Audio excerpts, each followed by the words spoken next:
ஐயா எப்படி டேஸ்ட்டில் இருக்குன்னு சொல்லுங்கள் ஐயா. இப்படி நல்லா இயற்கையோடு சேர்ந்து வாழ்கிறதுனால தான் ஐயா நல்லா ஹெல்த்தியாக இருக்கார். என்ன டேஸ்ட்டுங்க ஐயா? கண்களுக்கு குளிர்ச்சி கொடுக்கக்கூடியது, அதே நேரத்தில் ப்ரெஷரையும் குறைக்கும். இந்த பூ இந்த கஷாயத்தை தொடர்ந்து சாப்பிட்டு கொண்டு வரும்பொழுது ப்ரெஷரையும் குறைக்கும். அப்போது மனம் அமைதி பெறும். மனம் அமைதி பெறும்போது ப்ரெஷர் குறையும். அப்பேற்பட்ட ஒரு மூலிகை தான்.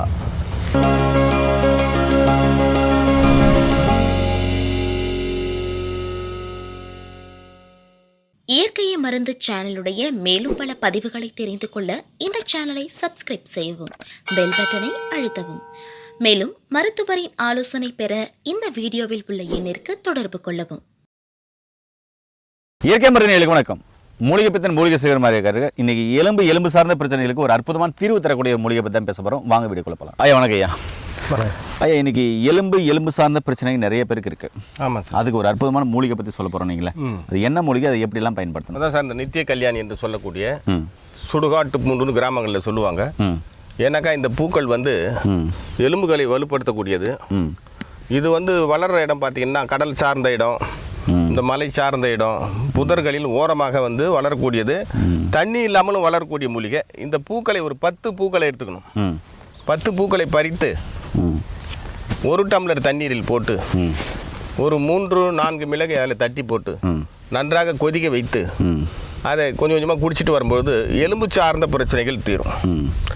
எலும்பு வலுவின்மை, சில பேர் எலும்பில் வலிக்குதுன்னுவாங்க, அந்த வலி. அடுத்து பார்த்தீங்கன்னா அந்த ஆசியோபரோசிஸ்ன்னு சொல்லக்கூடிய எலும்பு உளுத்து போகிற நோயெல்லாம் வருது பாருங்கள். அதுக்கெல்லாம் இது ரொம்ப நல்லது. தொடர்ந்து ஒரு 3 மாத காலம் கூட சாப்பிடலாம். அந்த எலும்புகள் வலு வரும். ஜாயிண்ட் வலி இது எல்லாத்தையும் எடுக்கக்கூடியது. கண்களுக்கு குளிர்ச்சி கொடுக்கக்கூடியது, அதே நேரத்தில் ப்ரெஷரையும் குறைக்கும். இந்த பூ இந்த கஷாயத்தை தொடர்ந்து சாப்பிட்டு கொண்டு வரும்பொழுது ப்ரெஷரையும் குறைக்கும். இப்போது ப்ரெஷர் குறைக்குதுன்னு சொன்னீங்கல்ல, அவங்களும் எப்படி சாப்பிட்லாம் ஐயா? அவங்களுக்கும் இதே தான். இதே தண்ணீரில் போட்டு, பாலில் போடக்கூடாது, தண்ணீரில் போட்டு கொதிக்க வைத்து மிளகு சேர்த்து இதே போல் கஷாயத்தை வடித்து காலை மாலை குடிச்சு வரும்போது ப்ரெஷர் குறையும், மன அமைதி பெறும். ஏன்னா பூக்கள்னாலே அது மனதுக்குள்ளே போய் வேலை செய்யக்கூடியது, இதயத்திலையும் மூளையிலையும் வேலை செய்யக்கூடியது, எல்லா பூக்களுமே பொதுவாக. அப்போது மனம் அமைதி பெறும். மன அமைதி பெறும்போது ப்ரெஷர் குறையும். அப்பேற்பட்ட ஒரு மூலிகை தான் இந்த மூலிகை. இந்த இலைகளை அரைத்து வீக்கங்களுக்கும் வண்டுக்கடி பூச்சிகளுக்கும் மேல் பூச்சாக பூசுவாங்க கிராமத்தில். அடுத்து பார்த்தீங்கன்னா அந்த வேர்கள் விஷத்தை எடுக்கக்கூடியது. இந்த வேர்களை திடீர்னு இந்த கடல் சார்ந்த ஓரங்களில் மீனவர்கள் இருப்பாங்கள்ல, அவங்கெல்லாம் திடீர்னு ஒரு இந்த இருங்கழுத்தின்னு சொல்லுவாங்க, கழுத்தி இதெல்லாம் கொட்டிடும் அந்த மீன் பிடிக்கும்போது.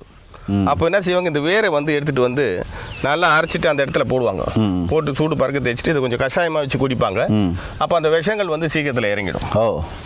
அப்பேற்பட்ட ஒரு மூலிகை தான் இந்த நித்திய கல்யாணி என்று சொல்லக்கூடிய மூலிகை. சாப்பிட்டு காமிக்கிறீங்களா? நண்பர்களே, இதுதான் நித்திய கல்யாணி. சுடுகாட்டு பூ எல்லாமே சொல்லுவாங்க. இது வைரஸை கொல்றதுக்கும் ரத்தத்தை தூய்மைப்படுத்துறதுக்கும் அற்புதமான ஒரு மூலிகை. இதை சாப்பிடும்போது ப்ரெஷர் குறையும், சுகர் உள்ளவங்க எடுத்துக்கலாம். ஆமாம். அதே மாதிரி உடலில் கழிவுகள் இருக்குது அப்படின்றவங்களும் தாராளமாக இதை எடுத்துக்கலாம். இதை அப்படியே சாப்பிடலாம். 1-2 இல்லைனாக்கா ஒரு நாளைக்கு ஒரு 5 பூவை 10 பூவை போட்டு கஷாயம் எண்ணி கொடுக்கலாம்.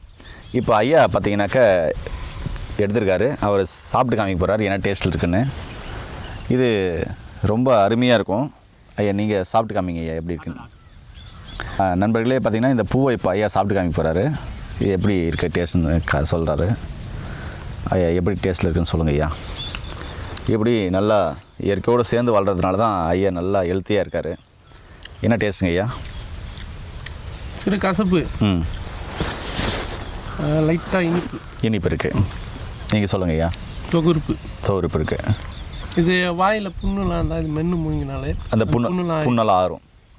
அதாவது ஆறாத புண்கள் எல்லாத்துக்கும் இது செட் ஆகும். அதே மாதிரி இது ஏன் நான் சொல்ல வரேனாக்கா, ஒரு குறிப்பிட்ட நோய்க்கு பார்த்தீங்கன்னாக்கா ரொம்ப அற்புதமாக அது கேட்கக்கூடியது. ஆமாம். இது சமூல கஷாயத்தை சாப்பிட்டு கொண்டு வரும்போது ஆறாத புண்கள் ஆறும். ஆறாத புண்கள் நாள்பட்ட நோயான சில பயப்படக்கூடிய நோய்களை தீர்க்கக்கூடியது. நாள்பட்ட கிரானிக் டிசீஸாக இருக்கிறவங்க தாராளமாக இந்த கஷாயத்தையும் ஒரு நாளைக்கு ஒரு 50 ml அந்த மாதிரி குடிச்சதையும் நல்ல மாற்றம் கிடைக்கும். மீண்டும் இன்னொரு அருமையான பதிவு சந்திக்கலாம். இவரும் சாப்பிட்டே இருக்காரு, ஐயாவும் சாப்பிட்டே இருக்காரு. மீண்டும் இன்னொரு அருமையான பதிவு சந்திக்கலாம். நன்றி, வணக்கம். வணக்கம் ஐயா.